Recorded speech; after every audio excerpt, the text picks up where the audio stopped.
এই কিটি বিড়ালটি খুব অসহায় ছিল, তার বাচ্চাদের খেতে দিতে পারতো না, তাই সে একটি রেস্টুরেন্টে কাজ করতে গেল। তারপর সে রেস্টুরেন্টে চাকরিটা পেয়ে গেল।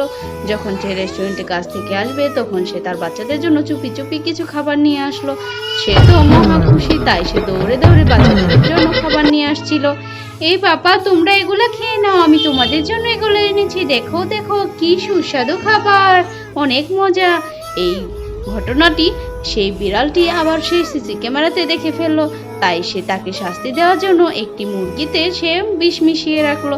সেই বিষ মেশানো মুরগি না বুঝে সেই কিটি বিড়ালটি তার বাচ্চাদের জন্য নিয়ে গেল। সে তো মহা খুশি, আজকে সে একটি মুরগি পেয়েছে। তার বাচ্চারাও তার জন্য অপেক্ষা করছিল কখন মা আসবে। সে তো মহা খুশি, তার বাচ্চাদের সেই মুরগিটিকে বের করে খেতে দিল, কিন্তু এ কি, তার বাচ্চারা তো মুরগিটি খেয়ে মারা গেল। কিটি বিড়ালটি তো খুব অসহায় হয়ে কান্না করতেছিল। এই কিটি বিড়ালের জন্য তোমাদের যদি খারাপ লেগে থাকে তাহলে তোমরা প্লিজ লাইক সাবস্ক্রাইব করে দিয়ে যাও। এখনো করনি? তাড়াতাড়ি করে দাও।